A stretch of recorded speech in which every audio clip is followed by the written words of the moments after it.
नमस्कार मु doctor Manorama Mahanti IMD Bhubaneswar प्रवेश राज्य उदर बुकिंग करुच्ची जदि देखा गत 24 घंटार रेकर्ड तेरे राज्यर अनेक स्थान में हल्कर मध्यम वर्षा रेकर्ड कर सहित 3टी स्थान में अति प्रबल वर्षा रेकर्ड कर 15टी स्थान में प्रबल वर्षा रेकर्ड कर सर्वाधिक वर्षा रेकर्ड कर बरगढ़ जिले में अंबाभनाठारे 180 मिलीमीटर। आज पर्यंत जदि देखा वर्षार परिमाण 1 जून रु नहीं 2 जुलाई पर्यंत तेरे टोटाल वर्षा है 150.9 मिलीमीटर जहाँफल कि वर्तमान आमर 34% डेफिसिएंट रही पूरा राज्य में। किंतु ढेंकानाल रे एक्सेस रेनफॉल रेकर्ड कर केन्द्रापड़ा जगतसिंहपुर कटक नयागढ़ कंधमाल बौद्ध और सोनपुर जिले में नॉर्मल रेनफॉल आज पर्यंत रही अलग जिला गुड़िक डेफिसिएंट रेनफॉल रही। आज उत्तर पश्चिम बंगोपसागर और संलग्न उत्तर ओडिशा उपकूल थिबा घूर्णिबलय प्रभाव रे उत्तर पश्चिम बंगोपसागर एवं संलग्न उत्तर ओडिशा पश्चिम बंग उपकूल रे एक लघुचाप क्षेत्र सृष्टि होईछि। या सहित जड़ित घूर्णिबलय समुद्र पतन ठारू 7.6 किलोमीटर उच्चता पर्यंत व्यापी एवं दक्षिण पश्चिम आड़ को ढली रही। आगामी 2-3 दिन मध्य आहरी अधिक घनीभूत होबार संभावना रही। आगामी 7 दिन जब फोरकास्ट देखिए आगामी 7 दिन पर्यंत पूरा राज्य में वर्षा वर्षा सहित प्रबल वर्षा होबार संभावना रही। आगामी 24 घंटा पूरा राज्य में अधिकांश स्थान में हल्का मध्यम वर्षा ता सहित प्रबल अति प्रबल वर्षा होबार संभावना रही। गोटे कि 2टा स्थान में जमीक बरगढ़ सोनपुर बौद्ध कंधमाल बलांगीर नुआपड़ा नवरंगपुर कोरापुट मालकानगिरी जिले में और अलग जिला गुड़िक जमीक कलाहांडी रायगढ़ गजपति गंजाम नयागढ़ खोर्धा पुरी कटक जगतसिंहपुर केन्द्रापड़ा भद्रक बालेश्वर मयूरभंज केउंझर सुंदरगढ़ देवगढ़ संबलपुर झारसुगुड़ा जिले में गोटे कि 2टा स्थान में प्रबल वर्षा होबार संभावना रही।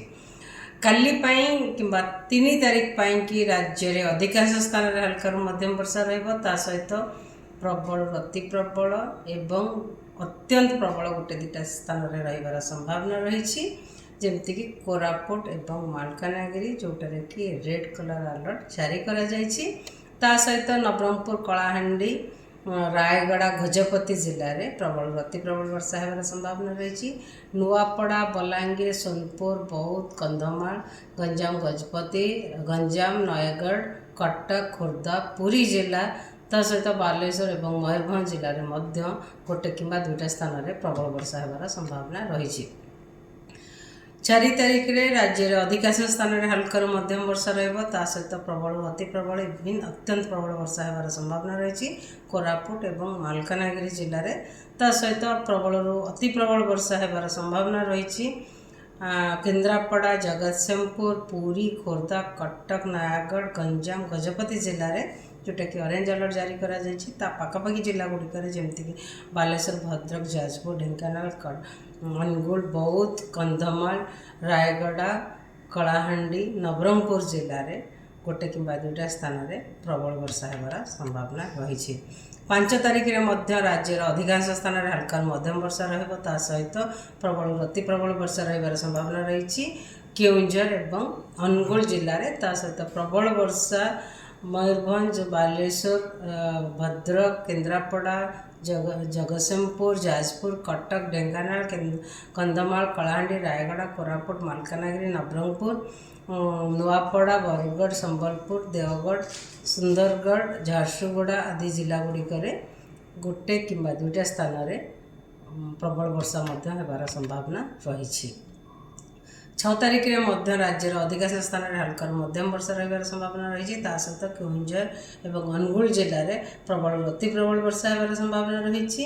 आम उपकूलवर्ती अंचल जिला गुड़िक सहित ढेंकानाल मयूरभंज सुंदरगढ़ झारसुगुड़ा बरगढ़ संबलपुर देवगढ़ बौद्ध जिले में गोटे कि 2टा स्थान में प्रबल वर्षा होबार संभावना रही।